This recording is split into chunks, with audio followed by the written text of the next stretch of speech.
Boa noite, jovens. Aqui o professor Carlos Wagner, quem vos fala, e fazendo um vídeo aqui, conforme eu prometi, para nós revermos um pouco do assunto, né? Vou fazer exercícios do livro, tá? Eu acho esses exercícios desse livro muito bons. É o livro Fundamentos de Matemática, do Gelson Iese. Eu escolhi começar pelo exercício 92, que é um exercício muito simples, só para a gente rever aquelas razões iniciais as relações iniciais entre as razões trigonométricas, e é bastante tranquilo. Depois a gente vai fazer exercícios mais elaborados, mas vamos, como dizia o meu avô, vamos devagar com a louça, tá bom? Então, primeiro vamos começar com esse bem simplesinho. Assim diz o enunciado. Sabendo que cossecante de x é igual a menos 25 sobre 24 e o número x está entre π e 3π sobre 2, ou seja, está no terceiro quadrante, né? Vou já mostrar aqui. Obtenha as demais razões trigonométricas de x, ou seja, obtenha o seno, cosseno, tangente, cotangente e secante, as outras 5 razões trigonométricas, tá bom? Bem, vamos lá. Primeiro vamos ver o sinal, né? Você tem aqui o ciclo trigonométrico, vou colocar desse lado aqui. Então, vamos lá. Aqui você tem o ciclo trigonométrico e ele tem 4 quadrantes, né? Como a gente já... É claro que eu não vou fazer muito detalhe. Os detalhes a gente já conversou em sala de aula, mas você pode perguntar tudo aquilo que você não entender aí pelo grupo ou aqui nos comentários, tá bom? E eu vou, à medida do possível, responder as suas dúvidas. Bom, nós temos aqui zero, que coincide com 2π, extremidade do arco, né? 0 e 2π. Aqui π sobre 2, aqui π. Aqui nós temos o 3π sobre 2. A gente está andando no sentido anti-horário, né? 0, π sobre 2, π, 3π sobre 2, 2π, tá bom? Então aqui é o primeiro quadrante, segundo quadrante, terceiro quadrante e quarto quadrante. O nosso x, ele está entre π e 3π sobre 2. Ó. A informação é essa. Essa informação é importante por quê? Porque isso define os sinais das nossas razões trigonométricas. Não é? Por exemplo, aqui o x, digamos que seja essa extremidade. Eu não sei exatamente onde está o x, mas eu sei que ele está entre π e 3π sobre 2, a extremidade dele. Portanto, está nesse quadrante aqui, no terceiro quadrante. Né? Primeiro, segundo, terceiro, quarto. Está no terceiro. No terceiro quadrante, o cosseno, que é essa medida aqui, né? Essa medida é negativa, tá bom? Cosseno é negativo. E o seno também. Ambos são negativos, certo? Essa medida é negativa. Para baixo do eixo, a esquerda do eixo é negativa. Então vamos lá. Já está definido que o cosseno de x é negativo, o seno de x é negativo, e isso implica que o inverso do cosseno, que é a secante, também é negativa, secante de x é negativa, que ficou mal, mas tudo bem, depois eu conserto. O cossecante de x é negativa, mas isso já foi dado, né? O cossecante de x, ó, veja, por isso que é sinal menos aqui. Cossecante é negativa porque o seno é negativo, né? O produto dos dois é igual a 1. Então eles têm que ter o mesmo sinal. Aqui também, o produto dos dois é 1, eles têm que ter o mesmo sinal. Agora a tangente vai ser seno sobre cosseno. Então é menos por menos que vai dar mais. Tangente é um número positivo. E isso define também o sinal da cotangente, que é positivo, porque a cotangente vezes a tangente também dá 1. São inversos. Aqui um é inverso do outro. Né?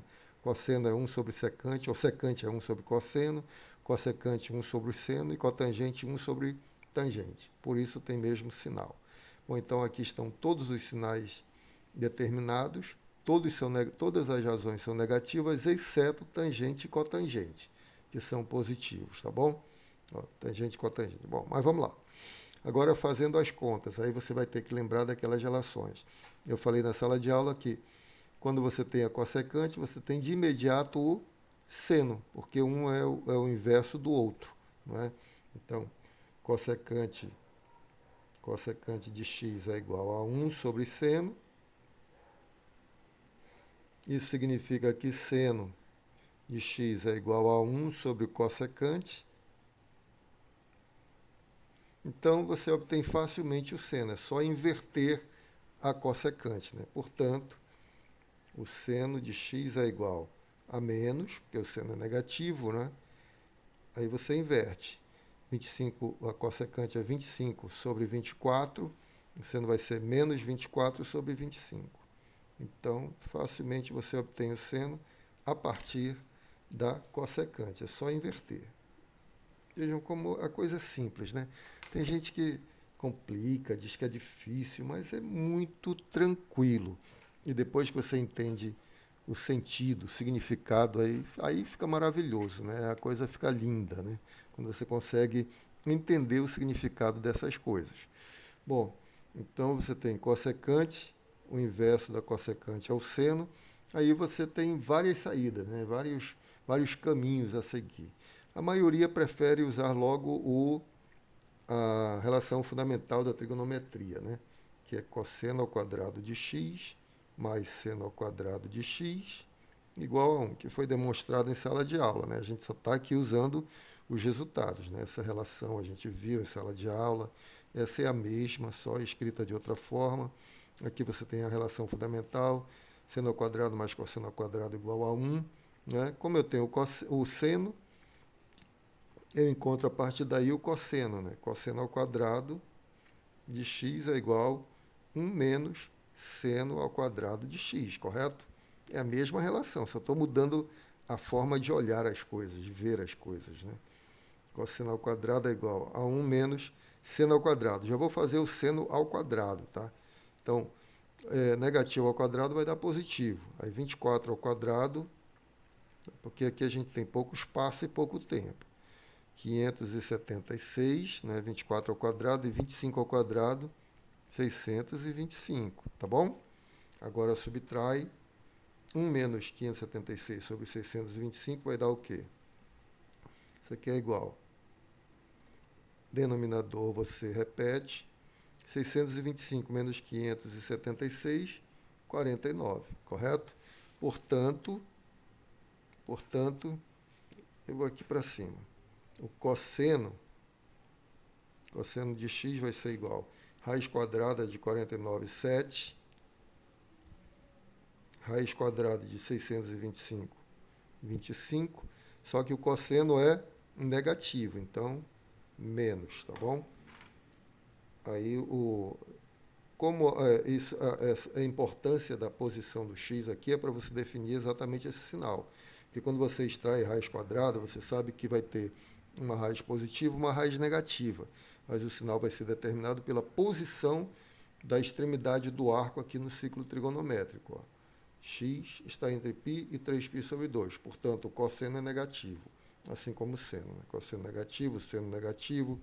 Cossecante é negativa porque é o inverso do seno. Aí a secante vai ser negativa também. E secante é muito simples, porque secante nada mais é que o inverso do cosseno. Né? Isso, quando você tem o cosseno, você tem a secante de graça, é só inverter aqui. Né? Então, secante de x é igual a 25 sobre 7, negativo. Né? Tem mesmo sinal, 25 sétimos. Tá bom? Então, só falta quem? Tangente e cotangente. Né? Tangente e cotangente tem um monte de jeitos de você encontrar. Né? Você pode dividir seno por cosseno e encontra tangente. Né? Eu acho que é a maneira mais simples. Vamos lá. Então, para cá, tangente de x é igual a seno sobre cosseno. Essas relações você já deve estar familiarizado com elas, tá? Deve catalogar e bom, não precisa nem decorar. Com o uso, né, fazendo exercício, as coisas vão ficando na mente. Né? Não tem essa, não deveria ter essa preocupação de decorar. Tem que ter a preocupação, deve ser resolver exercícios, porque aí as coisas vão ficando. Né? Tangente de x é seno sobre cosseno. Vamos lá. Tangente de x é igual. Aí você vai ter seno. O seno nós já vimos que é menos 24 por 25, olha lá, menos 24 por 25, E o cosseno, nós calculamos menos 7 por 25, né? Menos 7 sobre 25. Aí você pode calcular como você aprendeu lá no meu tempo, era no jardim da infância, né? Repete a primeira e multiplica pelo inverso da segunda. Aí vai cancelar 25, o 25 vem para cima, vai cancelar 25 por 25 e fica 24 por 7, não é? Mas, como nós já somos adultos, a gente faz assim logo, né? Que a gente adora cortar, né? 25 por 25 vai ficar menos por menos dá mais. Aí o sinal do tangente é positivo. 25, 24 por 7, tá bom? Então, aqui você tem a tangente. E a cotangente você ganha de graça, não é? Porque a cotangente é o inverso da tangente. O produto das duas tem que dar 1. Portanto, tem mesmo sinal, né? Então, cotangente é só em você inverter a tangente, ou seja, 7 por 24, tá bom? O que equivale a dividir cosseno por seno, né? Cosseno por seno aqui. Cosseno dividido por seno, você iria cancelar 25 por 25, menos por menos dá mais, 7 por 24. 7 por 24, tá bom? Bom, muito bem. Tá terminado o exercício, tá? As 5 outras razões trigonométricas nós já terminamos, seno, cosseno, secante, tangente e cotangente, mas eu vou fazer mais uma coisinha para gente lembrar das relações, né? Você, por exemplo, nós vimos lá no ciclo trigonométrico, na aula, que se eu partir, imagine o ciclo trigonométrico, eu não vou desenhar tudo não, você estica da origem, passa pela extremidade do arco, você tem aqui a secante, encontra o eixo das tangentes e tem a secante de x. O eixo das tangentes está aqui, então aqui você tem a tangente de x. E esse outro cateto é 1, que é o raio do ciclo trigonométrico, né? Que é um triângulo retângulo. Aqui você tem o ângulo x em radianos, o arco aqui vai ser x, né? Comprimento x no ciclo trigonométrico. E aí você tem uma bela relação entre tangente e secante, né? Você tem que 1 mais tangente ao quadrado é igual a secante ao quadrado. Vamos ver se isso é verdade? Então, a relação é 1 mais secante ao quadrado igual a tangente ao quadrado. Só quero verificar se é verdade. Só para ver se nós fizemos tudo certinho mesmo, né? Então, vamos lá. 1 mais secante ao quadrado é igual a 1 mais, cadê a secante? Secante, é isso mesmo? Não, está errado. É 1 mais tangente ao quadrado é secante ao quadrado. Perdão, eu fiz a relação errada. Olha. A soma dos quadrados dos catetos é igual à hipotenusa. Eu estou sempre invertendo as coisas, né? Então, aqui vai ser tangente e aqui vai ser secante, tá bom? A secante que é a hipotenusa ali, no caso. Vamos lá, vamos corrigir esse erro. É a pressa, né? Então, você tem aqui 1 mais tangente ao quadrado. Eu quero verificar que 1 mais tangente ao quadrado, 1 ao quadrado mais tangente ao quadrado é secante ao quadrado. Relação de Pitágoras, teorema de Pitágoras aplicado a esse triângulo. Então, 1 mais tangente ao quadrado igual a secante ao quadrado. 1 mais tangente ao quadrado vai ser, depois eu vou escrever, só secar aqui. 1 mais tangente ao quadrado. Quem é a tangente? Está aqui, 24 sobre 7 ao quadrado. Vamos logo levar ao quadrado. 24 é 576 sobre 7, 49, não é? Mas isso aqui é igual. Aqui repete o denominador, faz a continha. 49 mais 576, 625, né? Isso aqui é igual a menos 25 sobre 7 ao quadrado, né? Mas menos 25 sobre 7, quem é? Aí você vai lá no que você já calculou, menos 25 sobre 7 é a secante. Então, isso aqui, de fato, é secante ao quadrado de x. E aí a gente conclui que tudo que nós fizemos está certinho, está tudo fechando, né? Se você fizer a outra relação, vai ser 1 mais cotangente de x tem que ser igual a cossecante com a tangente ao quadrado tem que ser igual a cossecante ao quadrado. Aí eu deixo para você fazer, tá bom? Só vamos completar aqui. Só voltando. Quando você estica, aqui você tem o ângulo X. Aí você estica passando pela extremidade do arco até o eixo das tangentes, você tem a secante. Essa medida é a tangente, que está sobre o eixo das tangentes. E aqui o raio do ciclo trigonométrico. Isso te dá essa bela relação que é 1 mais tangente ao quadrado igual a secante ao quadrado. Né? 1 mais tangente ao quadrado igual a secante ao quadrado. Aqui ficou uma maravilha aqui. Né? 1 mais tangente ao quadrado igual a secante ao quadrado. Vai ter que ficar isso. Sendo tangente. Não sei por que não está funcionando muito bem aqui. Tangente ao quadrado é secante ao quadrado. Aqui é 1 mais tangente ao quadrado. Aí nós fizemos a continha substituindo a tangente ao quadrado e no final deu secante ao quadrado. Né? Então, tudo beleza, maravilha. Espero que tenham gostado, espero que tenham entendido. Se não entender alguma coisa, fala aí pelo grupo ou pelos comentários. Um grande abraço, fiquem com Deus. Eu volto logo mais com outro exercício. Um abraço.